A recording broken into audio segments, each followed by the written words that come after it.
हिन्दुभूमे सुरक्षार्थ केशवेन विनिर्मितं यं सङ्घपोषितं येन गुरुं तं प्रणमाम्यहम्।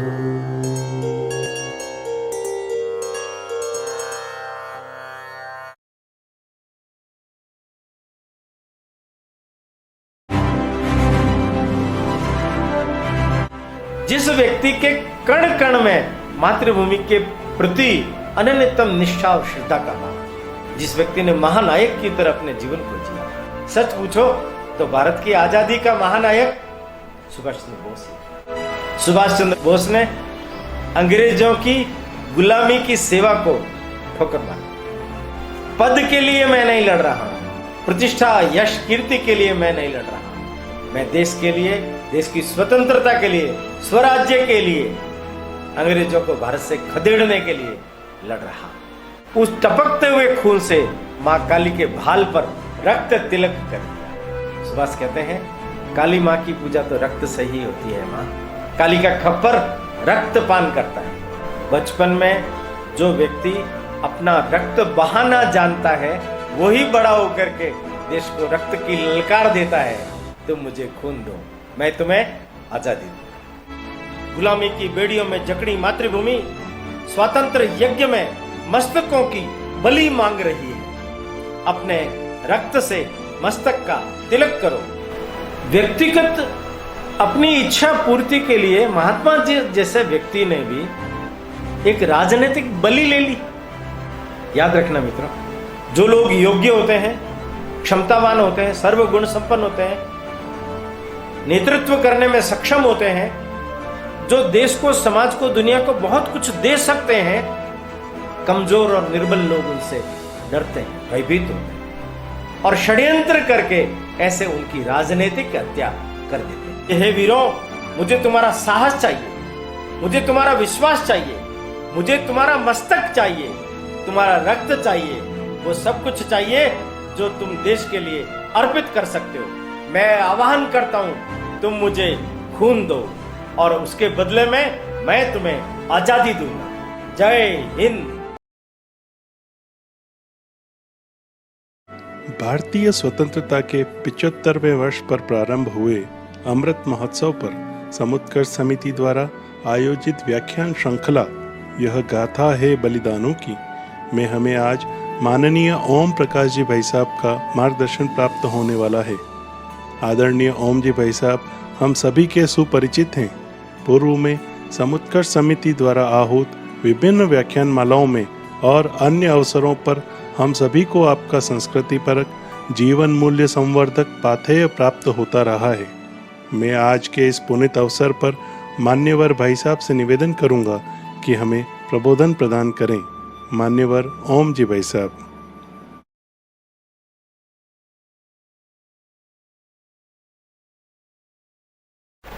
नमस्कार। समुत्कर्ष व्याख्यानमाला में आपका हार्दिक स्वागत है। आज 51वां एपिसोड होने जा रहा है। एक एपिसोड इसके बाद और होगा। भारत की स्वतंत्रता किस तरीके से हमें प्राप्त हुई, उसका विवरण और वर्णन वो उस एपिसोड में हम पूरा करेंगे। उसके बाद 10 जुलाई को प्रकट कार्यक्रम है ही। उदयपुर के अटल सभागार सेक्टर 4 में आप सब लोग सादर आमंत्रित हैं।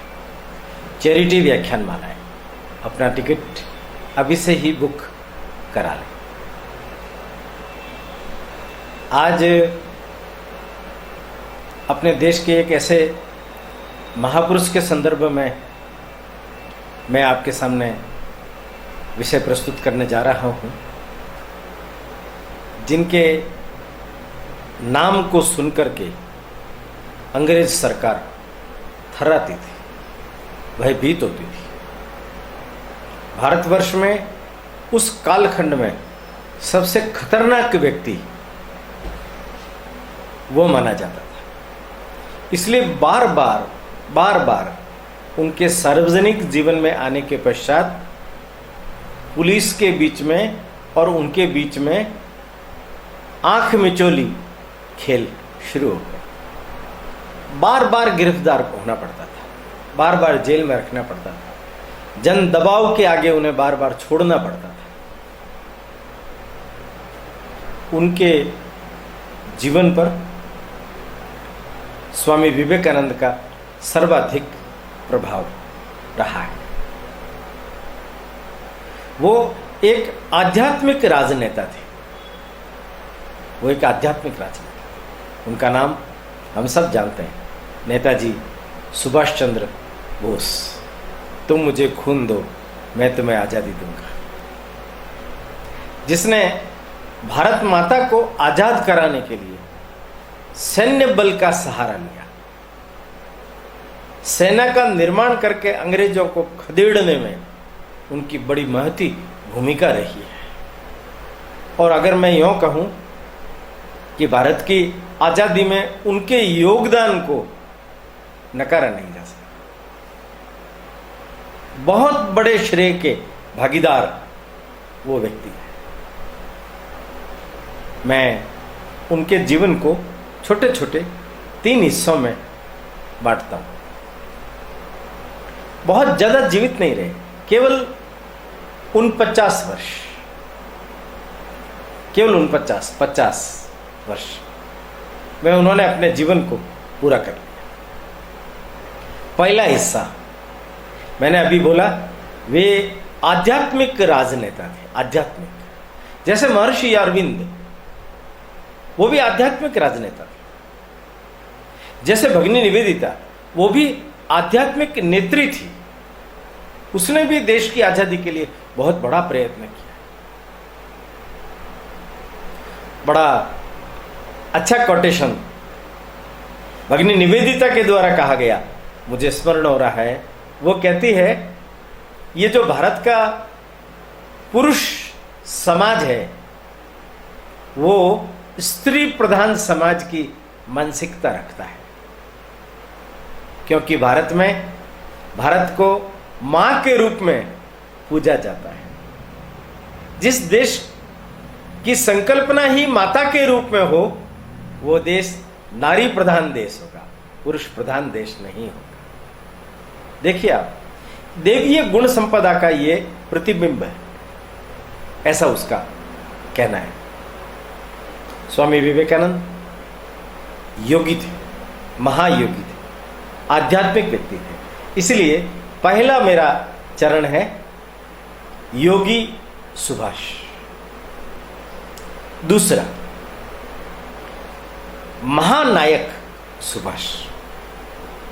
आप देखेंगे कि जैसे ही उन्होंने राजनीति में प्रवेश किया और अपने देश छोड़ करके विदेश में जाकर के सैन्य निर्माण करने का निश्चय किया, इस पूरे कालखंड को बहुत बारीकी से आप देखेंगे, समझेंगे तो आपको पता चलेगा इस देश में उस समय की जितनी भी बड़ी बड़ी राजनीतिक शक्तियां थी, हस्तियां थी, वे इनके सामने बोनी साबित हुई।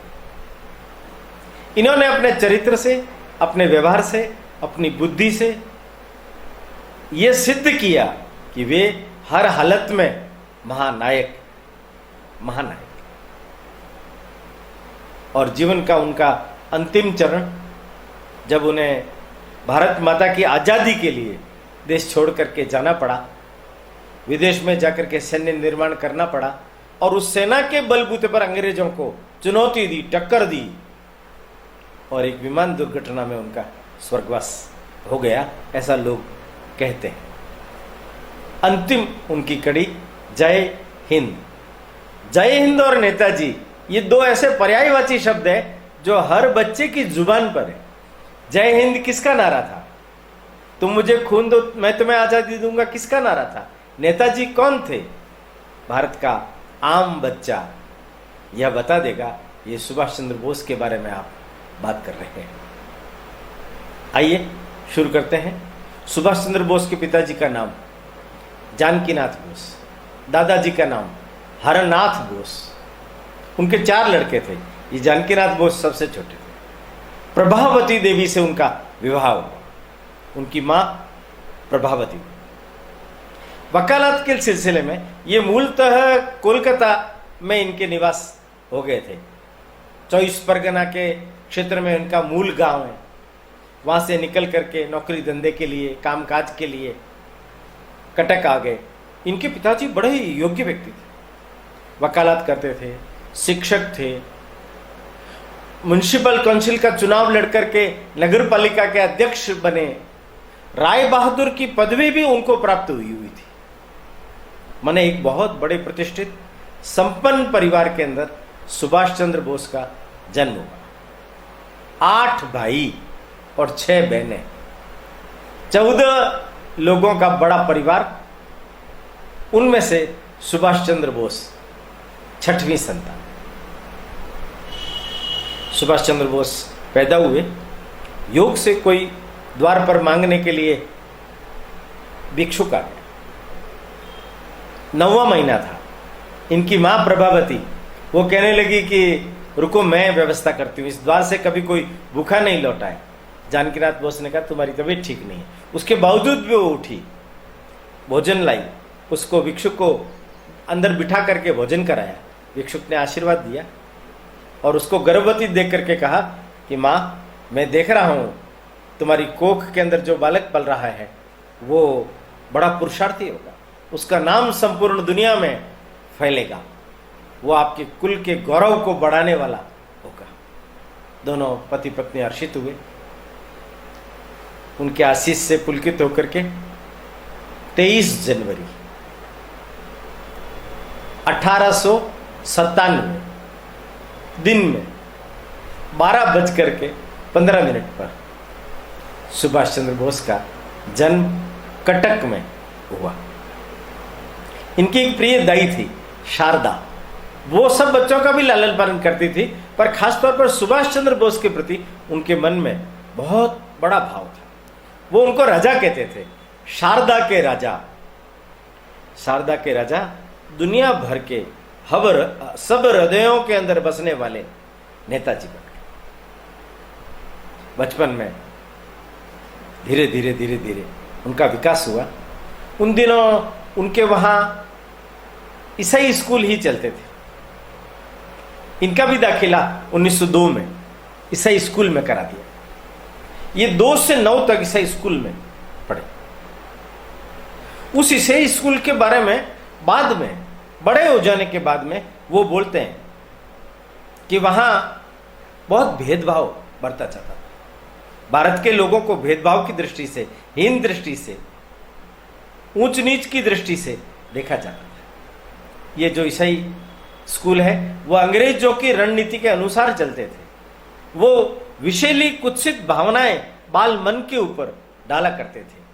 ईसाईकरण का बहुत बड़ा प्रयास ईसाई स्कूल किया करते थे। ऐसा बाद में सुभाष चंद्र बोस ने बड़े होने के बाद कहीं वक्तव्य में बोला है।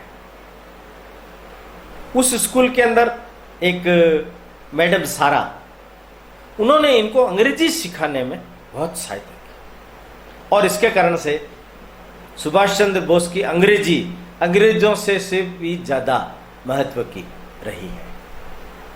उस स्कूल के बाद में वहां पर एक पुराना स्कूल था, रावेन शाह कॉलेजिएट स्कूल। उस स्कूल के अंदर 1909 में इनको भर्ती कराया गया। वहां से इन्होंने मैट्रिक की शिक्षा प्राप्त की। देखिए, यहां उनके जीवन में बहुत बड़ा परिवर्तन आया है। रावेन शाह स्कूल जो है, इसमें पढ़ते समय में उनके जीवन पर अगर अपन दृष्टिपात करते हैं तो 2-3 चीजें बहुत अच्छी ध्यान में आती है। पहली चीज, काली पूजा का उत्सव। उनके सर बेनी माधव दास, उनका भाषण, उसने उनके बाल मन पर आदर्शवाद, कर्मशील जीवन, नैतिकता, इसका प्रभाव पैदा किया। माता पिता की सेवा करनी चाहिए, दीन दुखी लोगों की सेवा करनी चाहिए, माने अपने जीवन में समाज सेवा को विशेष महत्व देना चाहिए। काली की पूजा कर रहे हैं हम, शक्ति की पूजा कर रहे हैं हम। शक्ति हमें ताकत देती है, हमें बल देती है, इसलिए उसकी पूजा करते समय हमें बहुत ध्यान से उसकी पूजा करनी चाहिए। योग से शाम के समय घर में माँ प्रभावती ने भी पूजा का आयोजन किया था, तो सुभाष को कहा, बेटा सुभाष, 12 साल का सुभाष, बेटा सुभाष, माँ काली की पूजा करनी है, आओ तुम कुमकुम से माँ के बाल पर तिलक कर दो। ये उठा, उठ करके आगे आया, देखा एक कटार पड़ी हुई थी, उसने उस कटार को उठाया और अपने अंगूठे के ऊपर जला दिया, खून टपकने लगा। उस टपकते हुए खून से माँ काली के भाल पर रक्त तिलक कर दिया। माँ घबरा गई, तुरंत लिया उसको, मुंह से खून को पोंछा, पट्टी बांध दी। ये क्या किया तूने? सुभाष कहते हैं, काली माँ की पूजा तो रक्त से ही होती है माँ। काली का खप्पर रक्तपान करता है। बचपन में जो व्यक्ति अपना रक्त बहाना जानता है, वही बड़ा होकर के देश को रक्त की ललकार देता है, तुम मुझे खून दो, मैं तुम्हें आजादी दूंगा। बेनी माधव दास, दास सर कहते हैं, इनका प्रभाव विवेकानंद के जीवन पर बहुत पड़ा। उनको क्रांतिकारी गतिविधियों में भी उन्मुख करने के लिए एक गुप्त सभा में भी सुभाष चंद्र बोस को ले जाया गया और वहां पर भी क्रांतिकारी लोग क्या होते हैं, किस तरीके से उनका जीवन होता है, उसके बारे में विस्तार से बताया गया। और बंगाल तो क्रांतिकारियों की जननी है। किस तरीके से अपना सर्वस्व तन मन धन मातृभूमि के लिए न्योछावर करते हैं, किस प्रकार वो ब्रिटिश सरकार को चुनौती देते हैं, किस प्रकार भारत माता को गुलामी की बेड़ियों से मुक्त कराने के लिए वो आजीवन अपने आप को होम देते हैं। सशस्त्र क्रांति, ये उनका उसूल होता है। अंग्रेजों को मारकर उनमें भय पैदा करना, डर पैदा करना, ये उनकी कार्यविधि होती है। हर हालत में भारत माता को पराधीनता की बेड़ियों से मुक्त कराना, ये उनके जीवन का लक्ष्य होता है, ध्येय होता है। ऐसे ध्येयनिष्ठ क्रांतिकारियों के बारे में सुनकर उनके मन में भी ये पैदा हुआ कि मुझे भी उस रास्ते को अपनाना चाहिए। मैट्रिक की परीक्षा में विवेकानंद 10,000 छात्रों में से दूसरे स्थान पर रहे। उनके एक मित्र है हेमंत दास, वो उनकी जीवनी भी लिखते हैं। वो एक बात बोलते हैं कि दूसरे नंबर पर किस लिए आया, क्योंकि इसके जीवन में एक टर्निंग पॉइंट आ गया था। इनके एक पड़ोसी सुहृदचंद्र कोलकाता रहते थे, वो घर आए हुए थे। एक दिन ये उनसे मिलने के लिए गए, नमस्कार हुई, संबंधी भी लगते थे, बातचीत हुई। तो उनके कमरे के अंदर विवेकानंद साहित्य उस समय छप चुका था, वो पढ़ा था। ये 1913 की बात है, 1913 की बात। उस 1913 के कालखंड के अंदर स्वामी विवेकानंद का वो साहित्य वो पढ़ने के लिए ले गए। बाद में भी उन्होंने अपने अनेक मित्रों से कहा, विवेकानंद जी की पत्रावली और कोलंबो से भारत आने तक के बीच में उनके जितने भाषण हुए, वह हर व्यक्ति को पढ़ना चाहिए। सप्ताह, महीने, 6 महीने पढ़ते गए। आध्यात्मिकता और क्रांतिकारी और समाज सेवा, गरीब छात्रों को सहायता करना, उनको पढ़ाना, उनके लिए फीस भरना। 5-5, 7-7 बच्चों को वो उस समय में 200 रुपये महीने के उनके ऊपर खर्च कर देते थे, गरीब बच्चों के ऊपर। उनको गर्व होता, इन बच्चों के लिए मैं कुछ काम कर रहा हूं, समाज सेवा का मैं कुछ काम कर रहा हूं। विवेकानंद जी का और उनके गुरु रामकृष्ण परमहंस का इनके ऊपर इतना अधिक प्रभाव हुआ कि इन्होंने अपने जीवन के बारे में निर्णय करते समय में सोचा, मुझे भी इनकी तरह सन्यासी बनना चाहिए। वो घर छोड़ करके चल दी, तीर्थाटन के बहाने। घर में कुछ नहीं बताया, घर वाले चिंतित हो गए। 2 महीने तक ये घूमते रहे, ऋषिकेश, हरिद्वार, काशी, मथुरा, प्रयाग, सब तीर्थ स्थलों का, बोध गया, दर्शन किया इन्होंने। परमानंद जी करके मथुरा में एक संत मिले, वो तो इनको दीक्षित करना चाहते थे, पर एकदम इन्होंने निर्णय नहीं किया। काशी गए तो वहां रामकृष्ण मठ मिशन उनका आश्रम था, वहां गए। वहां उस समय के जो अध्यक्ष थे राखाल महाराज, स्वामी ब्रह्मानंद, विवेकानंद जी ने जिन्हें अपना उत्तराधिकारी बनाया। रामकृष्ण परमहंस भी उनको राखाल करते थे, उनसे मिले, उन्होंने उनसे गले लगा लिया, पीठ पर हाथ फेरा, सिर पर हाथ फेरा, फिर कहने लगे, बेटा अभी तुम ये जो विचार कर रहे हो कि मुझे सन्यासी बनकर के अपने जीवन को विवेकानंद के समान लगाना है, तुम्हें ये नहीं करना। तुम्हारे लिए भगवान ने कोई अद्भुत कार्य निर्धारित कर रखा है, तुम्हें देश सेवा का कार्य करना है, तुम घर जाओ। वो उनके पिताजी से भी परिचित थे। 1939 के अंदर जेल के अंदर उनके एक मित्र मिलने के लिए आए, तो उनके बीच में आपस में बातचीत हो रही थी। उस समय में उन्होंने पूछा कि जब राखाल महाराज ने आपको घर जाने के लिए बोला तो आपको कैसा लगा? उन्होंने कहा कि राखाल महाराज योग की अंतर्दृष्टि से युक्त व्यक्ति थे। उन्होंने जो मेरा भविष्य देखा, आज वाकई में वो भविष्य घटता हुआ ही मैं देख पा रहा। उनका निर्णय मेरे बारे में अति उत्तम निर्णय था। मैंने अपने जीवन को विवेकानंद जी के मैन मेकिंग, समाज सेवा, नर सेवा, नारायण सेवा और इस आध्यात्मिकता का वर्णन करते हुए भारत माता को गुलामी की बेड़ियों से मुक्त कराने का प्रयास करता रहा। ऐसा उन्होंने बोला। उनके कहने पर वापस घर आ गए। घर आने के बाद में घर वाले प्रसन्न हुए। इनके कमरे में क्रांतिकारी लोगों के चित्र, विवेकानंद जी का साहित्य, ये सब कुछ दिखाई दे रहा था। और घर लौट करके आ गए तो जानकीनाथ जी बोस को लग गया कि बच्चा हाथ में से निकल सकता है, पर वो जो भिक्षुक आया था उसकी भविष्यवाणी भी तो सिद्ध हो सकती है। फिर भी इन्होंने निर्णय किया। इनका बड़ा लड़का शरद चंद्र, वो कोलकाता रहते थे, उनसे बातचीत करके इनको कोलकाता में प्रेसिडेंसी कॉलेज में भर्ती करा। बड़ा विशेष प्रसंग प्रेसिडेंसी कॉलेज का उनके जीवन में प्रसिद्ध है।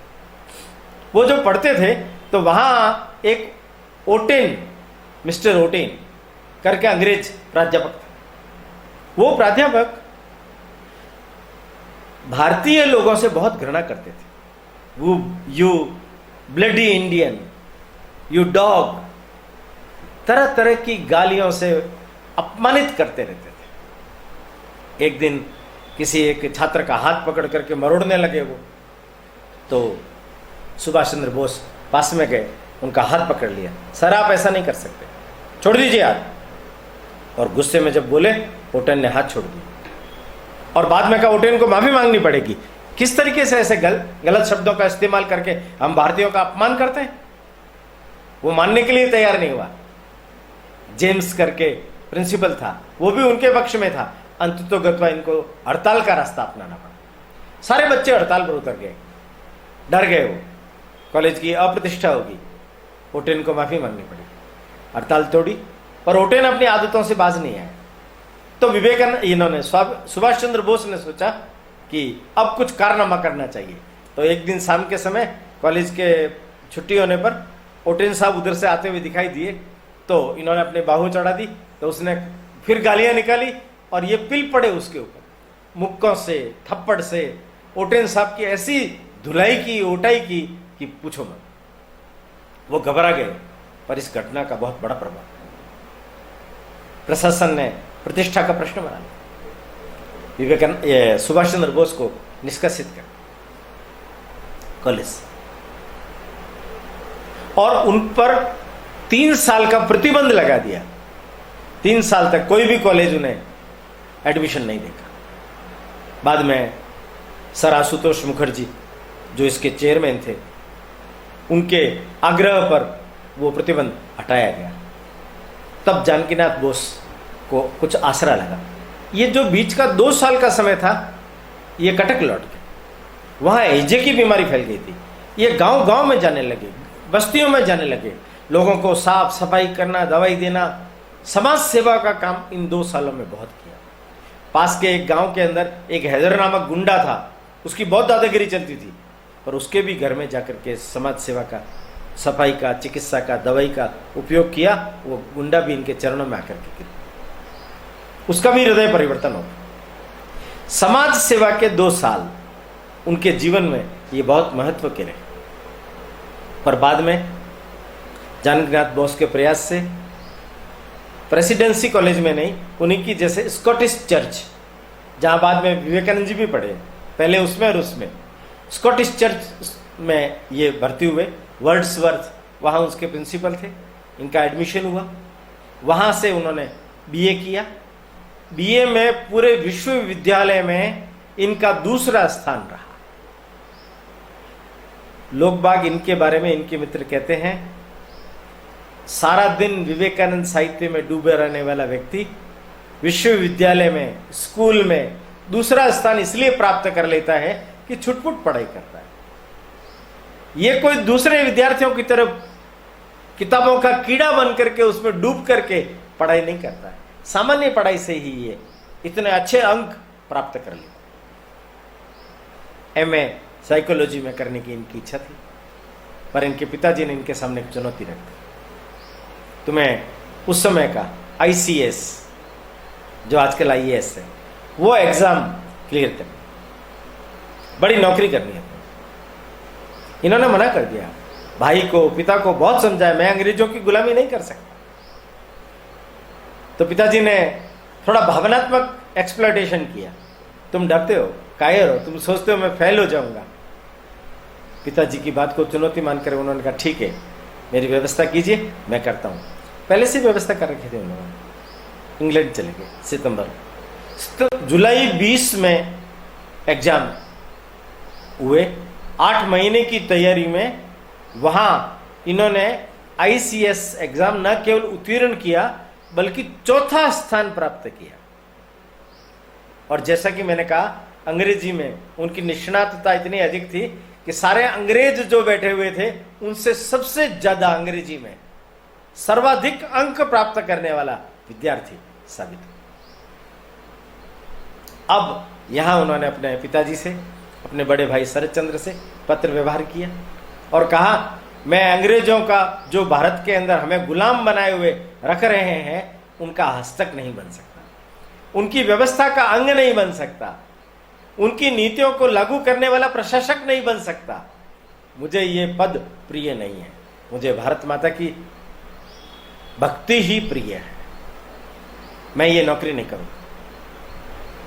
पिताजी ने अंत में धमकी भरा पत्र लिख दिया, तो मैं तुमसे सारे संबंध विच्छेद करता हूं, तुम्हें एक फूटी कौड़ी नहीं दूंगा, तुम भले भूखे मरना, अगर तुम नौकरी नहीं करते हो तो मेरा तुम्हारा कोई संबंध नहीं।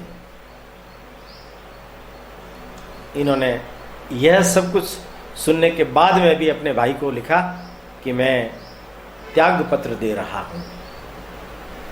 22 अप्रैल 1921 इतिहास में स्वर्णिम अक्षरों में लिखा जाने वाला यह दिन है, जब सुभाष चंद्र बोस ने अंग्रेजों की गुलामी की सेवा को ठोकर मारी, त्याग पत्र दे दिया। यह है योगी सुभाष। अगर उनके जीवन में योग नहीं होता, उनके जीवन में आध्यात्मिकता नहीं होती, उनके जीवन में विवेकानंद नहीं होते, तो वो इतना बड़ा कदम शायद नहीं उठाते। और ये कदम उनके जीवन का टर्निंग पॉइंट साबित हुआ। भारत में जिसने भी सुना अचरज हो। गांधी जी को भी आश्चर्य हुआ। भारत आ गए, गांधी जी से भी मिले, पर उनकी नीतियों से सहमत नहीं। योग से चित्तरंजन दास बसु, ये अलीपाड़ा जो कांड हुआ था जिसमें महर्षि अरविंद घोष को घसीटा गया था, अरविंद घोष को छुड़वाने वाला व्यक्ति, प्रतिष्ठित वकील, उस समय 1 लाख रुपए महीने उनकी आय थी। वकालत छोड़ करके समाज सेवा के मार्ग को जिस व्यक्ति ने अपनाया और उन्होंने कांग्रेस ज्वाइन करके राजनीति के क्षेत्र में अपने करियर को अपनाया, वो चित्तरंजन दास बसु इनके राजनीतिक गुरु बने। उनसे मिले, दोनों ने मिलकर के काम शुरू किया। चित्तरंजन दास बसु उस समय बंगाल के अध्यक्ष थे, उन्होंने इसको स्वयंसेवक सेना का अध्यक्ष बना दिया। दोनों ने मिलकर के प्रिंस वेल्स वापस जाओ कलकत्ता में सफल आयोजन किया।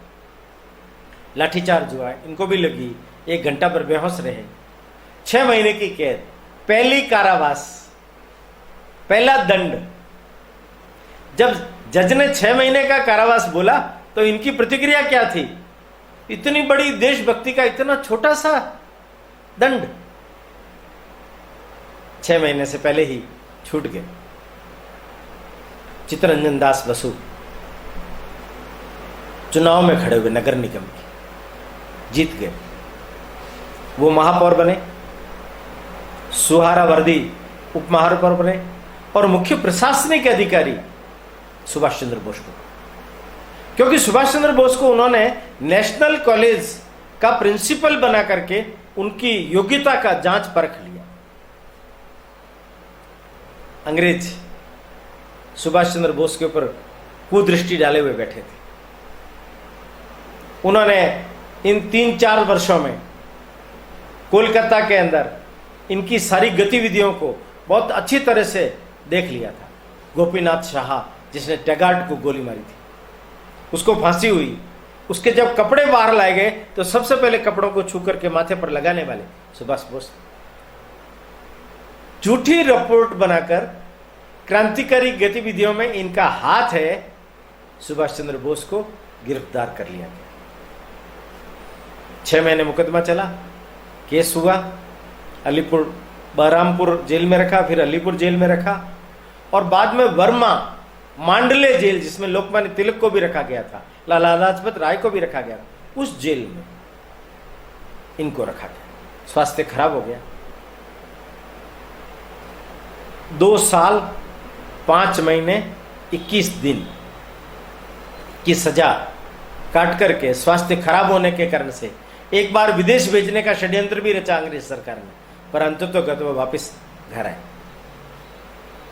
1927 में वापस घर आ गए। कोलकाता आए, गतिविधियों में चालू, कांग्रेस के प्रांतीय अध्यक्ष बने, पूरे देश भर के अंदर उनके भाषण होने लगे। बड़ी उग्रता से, बड़ी गर्माहट से उनके मन में एक विचार पैदा हुआ था कि श्रमिक शक्ति और जनशक्ति इनको एकत्रित करके ही भारत का उत्थान किया जा सकता है। तो वो एक श्रमिक नेता और किसान नेता के रूप में भी बड़े फेमस हुए। युवकों के बीच में तो उनकी बड़ी डिमांड रहती थी। विवेकानंद जी के अनेक कोटेशन वो उनको याद थे, वो लोगों के सामने रख करके समाज सेवा के लिए उन्हें उत्प्रेरणा देते थे, देश सेवा के लिए उत्प्रेरणा देते थे। अंग्रेज उनके ऊपर कुदृष्टि डाल करके बैठे रहते थे। पूरे देश का भ्रमण करने के साथ ही गांधी जी के जितने भी प्रकार के आंदोलन थे उनसे मतभेद होते हुए भी उनके सब प्रकार के आंदोलनों में वो भाग लेते थे। उसके बाद कोलकाता के कोलकाता के महापौर के नगर निगम के जब चुनाव हुए उसमें भी जीते और वो महापौर बने 27 में कोलकाता के। इससे उनका नाम बड़ा विख्यात हुआ। कांग्रेस के साथ में पटरी न बैठते हुए भी उन्होंने चित्तरंजन दास बसु के द्वारा स्थापित स्वराज्य पार्टी, क्योंकि चित्तरंजन दास बसु को भी कांग्रेस छोड़नी पड़ी और उन्होंने स्वतंत्र रूप से उनकी सदस्यता से इस्तीफा देकर स्वराज्य पार्टी का गठन किया। उनकी पत्नी बसंती देवी ने भी उसमें पूरा भाग लिया और सुभाष चंद्र बोस को आशीर्वाद दिया कि तुम इस पार्टी के माध्यम से देश की सेवा करो। उन्होंने स्वराज्य पार्टी के माध्यम से देश की बहुत बड़ी सेवा की। इन सब कारणों से अंग्रेज चाह रहे थे येन केन प्रकारेण सुभाष चंद्र बोस भारत छोड़ करके चले जाए। कल्याण स्टेशन पर उनको 1932 में गिरफ्तार किया, सिवनी जेल में रखा, मध्य प्रदेश वहाँ से मद्रास भेजा गया, वहाँ से सैनिटोरियम लखनऊ भेजा गया, स्वास्थ्य खराब हो गया था। इनको लगा कि जेल के अंदर बार बार गिरफ्तार करके मुझे रख रहे हैं, कभी मांडले भेज रहे हैं, कभी यहाँ भेज रहे हैं, मेरा स्वास्थ्य काम नहीं दे रहा, मैं देश में ही सड़ सड़ के मर जाऊंगा, क्या करूं। सरकार ने फिर प्रस्ताव रखा, अपने खर्चे पर अगर तुम विदेश जा सकते हो तो हम विदेश भेजने के लिए तैयार। ये तैयार हो गए और चले गए। पूरे 5 साल जेल और विदेश में निर्वासन। ऑस्ट्रिया गए, वियना गए। द स्ट्रगल ऑफ इंडिया 1920 से 1934 तक भारत का संघर्ष कैसा हुआ, पुस्तक लिखी। एंड द पिलग्रिम, ये भी एक पुस्तक लिखी उन्होंने। इस पुस्तक को टाइप करने में वगैरह में उनको सहायक की जरूरत थी, तो वहां विठल भाई, वल्लभ भाई पटेल के भाई वहां रहते थे। उन्होंने एक युवती से परिचय कराया, उसका नाम था एमिली एस्चेल। तो एमिली बहुत अच्छी टाइपराइटर थी, अंग्रेजी की बहुत अच्छी जानकार थी। उसने भी उनके सारे ग्रंथों को बहुत अच्छी तरह से रखा। वो अस्वस्थ हो गए थे तो नर्स की भांति उनकी सेवा भी की। दोनों में प्रेम हो गया, दोनों ने विवाह कर लिया। उनसे एक पुत्री हुई, अनीता बोस, अभी भी जीवित है। ऑस्ट्रिया, वियना से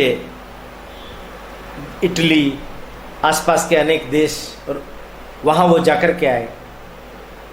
विदेशों में ब्रिटिश सरकार के प्रति क्या दृष्टि है, हिटलर, मुसोलिनी, ये लोग क्या सोचते हैं, इसके बारे में भी उन्होंने पूरा अध्ययन किया।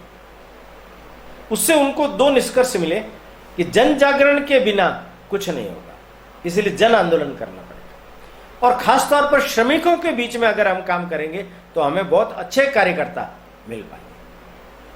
उन्होंने लौट करके फिर से यही काम करने का निश्चय किया, परंतु जैसे ही वो भारत की धरती पर कदम रखा, उनको फिर से गिरफ्तार किया। कोलकाता में उनके घर पर उनको नजरबंद कर दिया। अस्वस्थ हो गए थे वो वापस। नेहरू जी ने कांग्रेस के माध्यम से लखनऊ में प्रयास किया, सुभाष को मुक्त किया जाए। उन्होंने एक लाइन का भारत की आजादी का झंडा बुलंद रहे संदेश लखनऊ अधिवेशन में भी। नेहरू जी के प्रयत्नों से उस समय में 36 में सुभाष दिवस 10 जनवरी को मनाया गया।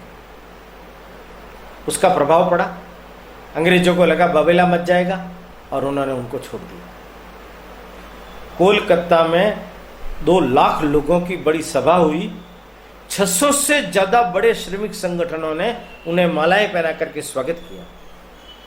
महर्षि टैगोर ने भी उनका स्वागत किया, कहा मैं आपके साथ हूं, आप आगे बढ़ो।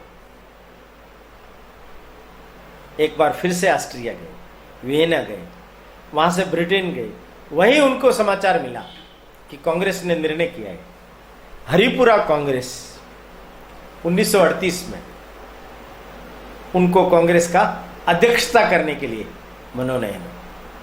वो तुरंत कलकत्ता आए, कलकत्ता से रेल के द्वारा बारसोली गए, वहां से हरिपुरा गए। 51वां अधिवेशन था कांग्रेस का। 51 द्वार, 51 रथों में बिठा करके लोगों को लाया गया। वल्लभ भाई पटेल के सबसे बड़े भाई, उनका स्वर्गवास हो गया था, विठल भाई के नाम पर अधिवेशन स्थल का नाम हुआ, और वहां उनको अध्यक्ष चुना गया। 1 वर्ष का कार्यकाल, घनघोर दौरा, देश के कोने कोने तक पहुंचे, संपूर्ण देश भर को जागृत किया। आगामी अपना देश आजाद होने के पश्चात किस तरीके से काम करना चाहिए, ऐसी योजनाएं भी उन्होंने बनाई। योजना आयोग बनाने वाला पहला व्यक्ति वो, और उसके अध्यक्ष बनाए नेहरू जी। हम देश में उत्थान करेंगे, आगे बढ़ेंगे। दुर्भाग्य देखिए, गांधी जी ये सब चीजें सहन नहीं कर पाए। सुभाष चंद्र बोस को समाचार मिला अगला अधिवेशन त्रिपुरा में है, और सारी प्रांतीय समितियों ने निर्णय किया है कि सुभाष चंद्र बोस ही अगले अध्यक्ष होंगे। तो उन्होंने दोबारा नामांकन भर दिया। गांधी जी को भी पत्र लिखा, आपका आशीर्वाद चाहिए। गांधी जी ने कहा नहीं, मैंने अपना कैंडिडेट पट्टाभी सीतारामैया को बनाया है, अगला अध्यक्ष वो होगा। सुभाष चंद्र बोस ने इतनी सारी समितियों ने कहा और नामांकन में मैंने भी हाँ कर दिया है, अब पीछे हटने का कोई कारण नहीं है, चुनाव लड़ने का निर्णय किया। 20 जनवरी को 1939 को चुनाव हुए। 200 से अधिक मतों से सुभाष चंद्र बोस जीत गए। गांधी जी ने कहा यह मेरी खुद की हार है। अपने सब प्रमुख लोगों को कहा कार्यकारिणी से त्याग पत्र दे दो, त्याग पत्र दे दिया, और मैं कांग्रेस से संन्यास लूंगा। कांग्रेस में हड़कंप मच गया। अंदर का अंदर वल्लभ भाई पटेल, जवाहरलाल नेहरू, इन सब पर दबाव बनाया गया कि पट्टाभी सीतारामैया को ही अध्यक्ष बनाना है, त्याग पत्र देना होगा सुभाष चंद्र बोस। 3 महीने बाद जब कार्यकारिणी की बैठक हुई और बड़ा अधिवेशन जब हुआ, वहां भी 2 लाख लोग इकट्ठे हुए। सुभाष चंद्र बोस ने राष्ट्र के नाम अपना संदेश जारी किया, पर कार्यकारिणी की बैठक के समय वो 106 डिग्री बुखार में भी वहां पहुंचे तो गोविंद वल्लभ पंत उठ करके खड़े हुए और उन्होंने कहा कि गांधी जी हमारे सबके वरिष्ठ नेता और केंद्र बिंदु हैं, वो जैसा कहेंगे उनकी सहमति से ही कार्यकारिणी बनेगी। सुभाष चंद्र बोस समझ गए, जब कार्यकारिणी उनकी सहमति से बनेगी तो काम कैसे किया जाएगा। उन्होंने 29 अप्रैल, देखिए यहां फिर अप्रैल है, वहां 22 अप्रैल, यहां भी अप्रैल, 29 अप्रैल 39 कांग्रेस पार्टी से, कांग्रेस अध्यक्ष पद से इस्तीफा दे, ठोकर मार दिया। पद के लिए मैं नहीं लड़ रहा हूं, प्रतिष्ठा यश कीर्ति के लिए मैं नहीं लड़ रहा हूं, मैं देश के लिए, देश की स्वतंत्रता के लिए, स्वराज्य के लिए, अंग्रेजों को भारत से खदेड़ने के लिए लड़ रहा। कांग्रेस पार्टी से भी इस्तीफा दिया। पर देखिए आप व्यक्तिगत अपनी इच्छा पूर्ति के लिए महात्मा जी जैसे व्यक्ति ने भी एक राजनीतिक बलि ले ली। याद रखना मित्रों, जो लोग योग्य होते हैं, क्षमतावान होते हैं, सर्वगुण संपन्न होते हैं, नेतृत्व करने में सक्षम होते हैं, जो देश को, समाज को, दुनिया को बहुत कुछ दे सकते हैं, कमजोर और निर्बल लोग उनसे डरते हैं, भयभीत होते हैं और षड्यंत्र करके ऐसे उनकी राजनीतिक हत्या कर देते हैं। पग पग पर आपको हर जगह ये चीज दिखाई देगी। ये दुर्बल लोगों का लक्षण है, जब दूसरे लोगों की वो राजनीतिक बलि ले लेते हैं। पर ऐसे लोगों पर कोई फर्क नहीं पड़ता, वो हंसते हंसते विषपान कर जाते हैं। वो अपनी चेतना को इतना उन्नत कर बैठते हैं, अपनी देवीय आभा को, अपनी देवीय गुण संपदा को इतना अधिक सुरक्षित कर लेते हैं कि उसके बलबूते पर वो फिर से अपने अस्तित्व को खड़ा कर लेते हैं। सुभाष चंद्र बोस ने भी फॉरवर्ड ब्लॉक करके एक नया संगठन खड़ा किया, नई नीतियां बनाई गई, श्रमिकों को, किसानों को साथ लिया गया, बहुत बड़े आंदोलन, अधिवेशन किए गए। सरकार डरने लगी। सरकार को मालूम था कांग्रेस इनके पक्ष में नहीं। सरकार ने एक बार फिर इन्हें गिरफ्तार कर लिया। तबीयत खराब होने के कारण से इनको घर में ही नजरबंद कर लिया, आजीवन कारावास। दूसरा बिंदु, महानायक के रूप में सुभाष चंद्र बोस ने किस तरीके से अपने जीवन को इस देश के सामने प्रस्थापित किया। उन्होंने पद को ठोकर मार दी। वो भले ही गांधी जी के षड्यंत्र के शिकार हो गए, पर भारतवर्ष के हृदय में, एक एक व्यक्ति के हृदय में कांग्रेस का ये षड्यंत्र उन लोगों को क्षुब्ध कर उठा। रविंद्रनाथ टैगोर ने भी अपने महानायक नामक पत्र में नेहरू जी को और गांधी जी को चेतावनी दी है कि ये काम गलत हुआ है, ऐसे श्रेष्ठ व्यक्ति को इस तरीके से पार्टी से बाहर करना उचित नहीं। और कितनी घिनौनी हरकत अंत में हुई कि उन्होंने प्रतिबंध भी लगा दिया निष्कासन करके सदस्यता से कि 3 साल तक ये कांग्रेस पार्टी ज्वाइन ही नहीं कर सकती। कितना डर, कितना भय एक महानायक से। और तीसरा बिंदु, जय हिंद। तुम मुझे खून दो, मैं तुम्हें आजादी दूंगा। इन्होंने सोचा पूरी जिंदगी घर के अंदर बैठ करके अपने जीवन को नष्ट कर देना कोई उचित नहीं। भारत माता की आजादी के लिए विदेश में जाकर के मैं सैन्य बल का निर्माण करूंगा और फिर से अंग्रेजों को चुनौती दूंगा। योजना बनाई, कुछ लोगों को साथ लिया। ये घर में रहते थे तो अपने कमरे से बाहर ही नहीं आते थे। एक खिड़की थी, उसी के अंदर इनका खाना पीना सब दे देते थे, किसी को पता ही नहीं चलता था। 65 पुलिस वाले इनकी सुरक्षा में पहरेदारी कर रहे थे। उस सबके बीच ये 16 जनवरी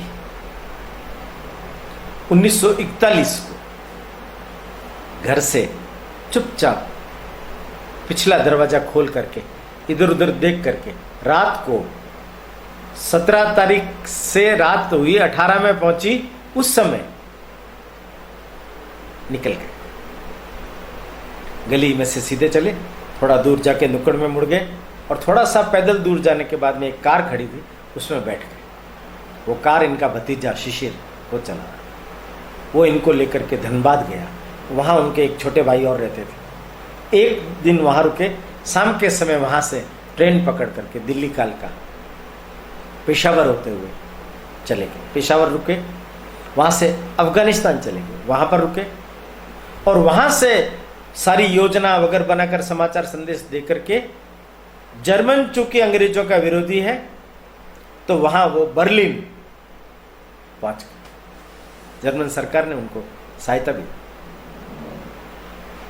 26 जनवरी को भारत में मालूम पड़ा कि पंछी उड़ गया है। शेर को पिंजरे में बांध करके रखा गया था, पिंजरा खाली मिला। हतप्रभ रह गए सब लोग, कांग्रेस के लोग भी हतप्रभ रहे। कहां गए सुभाष बोस, कहां गए सुभाष बोस, कहां गए सुभाष बोस? किसी को सूझना नहीं। घर वालों ने कहा हमें मालूम नहीं, हम तो देखते ही नहीं है, हम तो वहीं देते हैं। 15 दिन बाद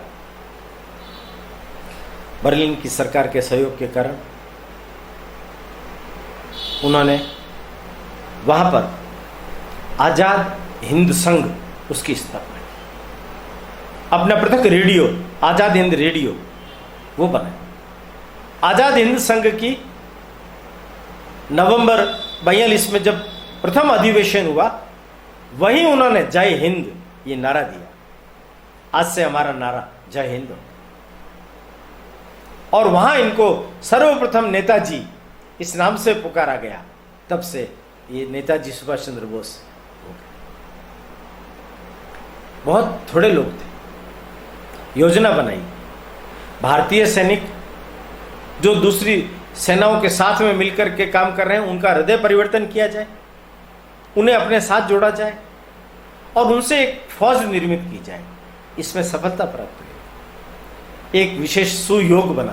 रास बिहारी बोस, वो टोक्यो थे, जापान। उन्होंने संदेश भेजा नेताजी को, आप टोक्यो आइए, हमने यहाँ आजाद हिंद फौज पहले से ही बना रखी है, आजाद हिंद सेना, आप आइए और उसका नेतृत्व कीजिए। 4 महीने की पनडुब्बियों से यात्रा करके बर्लिन से टोक्यो पहुंचे सुभाष बोस। वहां बड़ा सम्मेलन हुआ, 50,000 लोग सेना में। कमांडर इन चीफ रास बिहारी बोस ने इनको स्वागत करके इनको बनाया। मोहन सिंह वगैरह उस समय के लोग थे, उनको साथ किया। शाहबाज खान उस समय इनके साथ में थे। इन सब लोगों ने मिलकर के सेना का गठन किया। देखिए आप, जिस कांग्रेस ने जिस व्यक्ति को उठा करके पटक दिया, उन्होंने अपनी 4 ब्रिगेड में से 2 के नाम गांधी ब्रिगेड और नेहरू ब्रिगेड ये रखे। महात्मा जी के प्रति फिर भी सम्मान का भाव रखा, फिर भी सम्मान का भाव। और दूसरी आजाद ब्रिगेड और सुभाष ब्रिगेड, झांसी की रानी लक्ष्मीबाई के नाम पर महिलाओं की ब्रिगेड, अंतरिम सरकार की योजना, सब प्रकार के डिपार्टमेंट बनाए गए, उसके अलग अलग प्रमुख बनाए गए और कार्यविधि चालू हो गई। जापान सरकार ने सहयोग किया, सिंगापुर पहुंचे और उन्होंने मार्च किया, आगे बढ़े, इनका युद्ध अभियान शुरू हो उससे पहले अंडमान निकोबार की विजय इनको प्राप्त हो गई। अंडमान और निकोबार को शहीद और स्वराज नाम से दो अलग नाम दिए गए। वहां तिरंगा फहराया गया, उस पर सिंह का चिन्ह। वहां से आजाद हिंद सेना को और अपने देश को, देशवासियों को जो सुभाष चंद्र बोस ने आह्वान किया, वो मैं आपको पढ़ करके सुनाता हूं। वो बहुत ही स्मरणीय है, उनका व्याख्यान है। ये 3 फरवरी 1944 की बात है। वो बोल रहे हैं, मेरे साथियों, मेरे सिपाहियों, भारत माता के पुत्रों, उठो और संघर्ष के लिए तैयार हो जाओ। गुलामी की बेड़ियों में जकड़ी मातृभूमि स्वातंत्र यज्ञ में मस्तकों की बलि मांग रही है। अपने रक्त से मस्तक का तिलक करो, हथियार उठाकर मां के चरणों में स्वयं को समर्पित कर दो। हमारे बंधु भारतवासी आशाओं के साथ हमारी राह देख रहे हैं। उठो और स्वयं को स्वतंत्रता के पथ पर अग्रसर करो। अब दिल्ली दूर नहीं, हमारे और आजादी के बीच केवल इतनी ही दूरी है।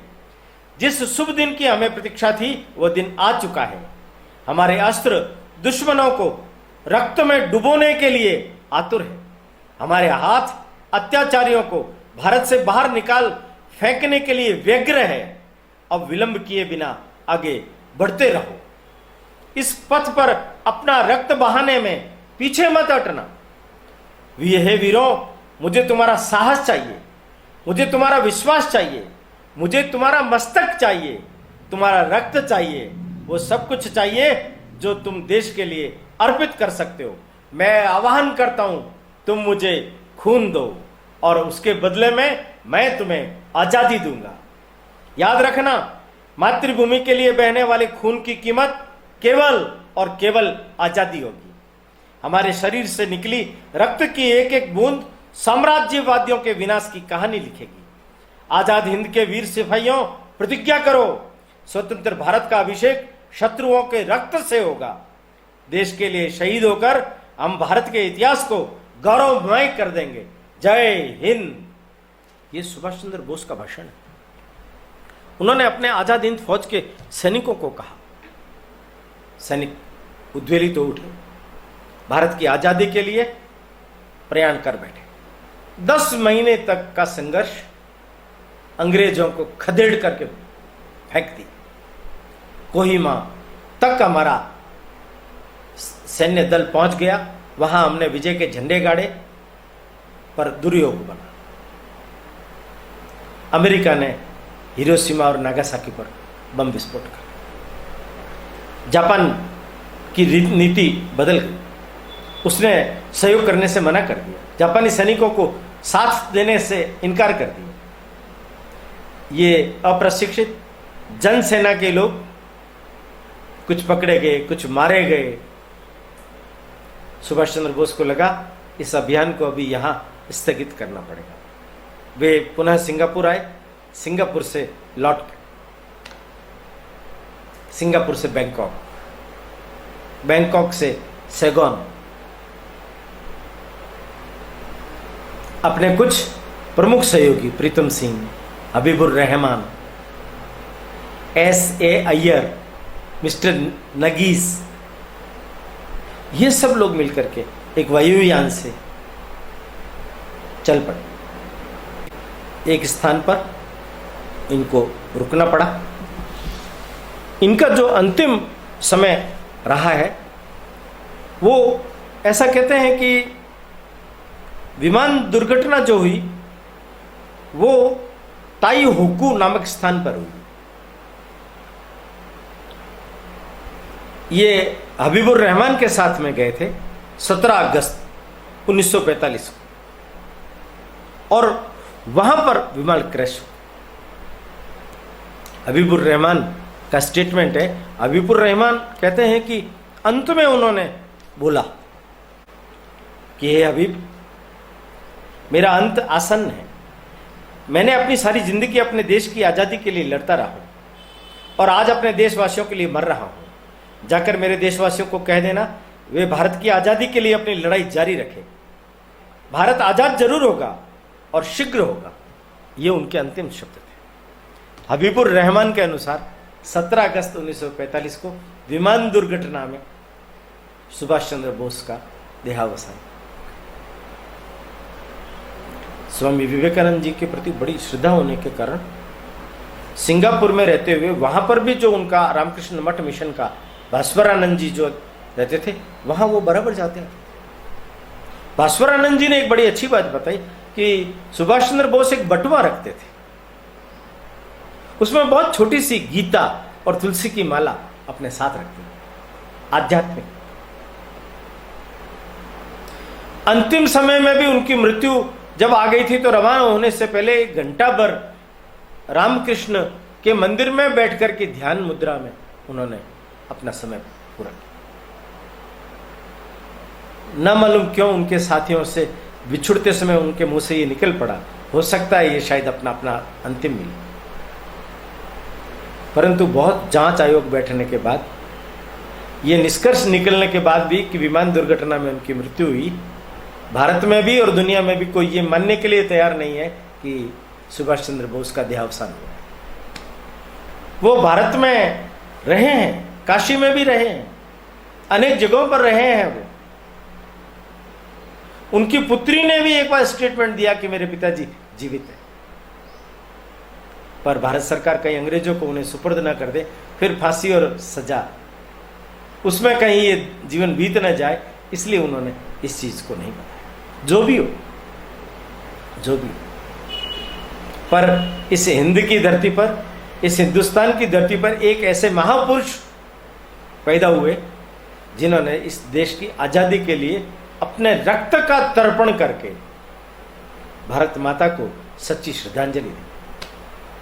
देखिए, अब दूसरी विदेश यात्रा में उनके पिताजी का स्वर्गवास हो गया, पर पिताजी ने बड़े गर्व के साथ में जगह जगह पर यह कहना शुरू कर दिया था कि ICS छोड़ा जब मुझे बहुत गम हुआ था, पर आज मुझे गर्व हो रहा है कि मेरा पुत्र सपूत है जो मां भारती को गुलामी की बेड़ियों से मुक्त कराने के लिए लड़ रहा है। इनकी मां प्रभावती सिंगापुर में इनके पास में समाचार आया कि उसकी मृत्यु हो गई है। उन्होंने बोला, मातृभूमि को आजादी दिलाना यही मेरी मां के प्रति सच्ची श्रद्धांजलि होगी। देखिए आप, चिंतन विचार, जिस व्यक्ति के कण कण में मातृभूमि के प्रति अनन्यतम निष्ठा और श्रद्धा का भाव था, जिस व्यक्ति ने महानायक की तरह अपने जीवन को जिया, जिस व्यक्ति ने योगी सन्यासी आध्यात्मिक राजनेता की तरह निर्लिप्त भाव से गीता रहस्य की तरह, गीता अपने पास रखते हुए उसको अपने जीवन में उतारते हुए, आचरण करते हुए अपने जीवन को जिया। सच पूछो तो भारत की आजादी का महानायक सुभाष चंद्र बोस ही। उनके कारण से ही अंग्रेज थर्राए, घबराए और 45 में उन्होंने निर्णय कर लिया हम भारत को छोड़ करके जाएंगे। किंतु उनकी कुटिलता किस तरीके से काम करती है, किस तरीके से वो भारत का विभाजन करते हैं और किस तरीके से हमें स्वतंत्रता प्राप्त होती है, वो हम अगले एपिसोड में सुनेंगे। तब तक के लिए मैं आपसे क्षमा चाहता हूँ। प्रणाम। समुत्कर्ष समिति से जुड़ी सभी जानकारियां प्राप्त करने के लिए हमारे YouTube चैनल समुत्कर्ष समिति को अवश्य सब्सक्राइब करें। आप सभी का समुत्कर्ष समिति के प्रति यही स्नेह और आत्मीय भाव बना रहे। धन्यवाद।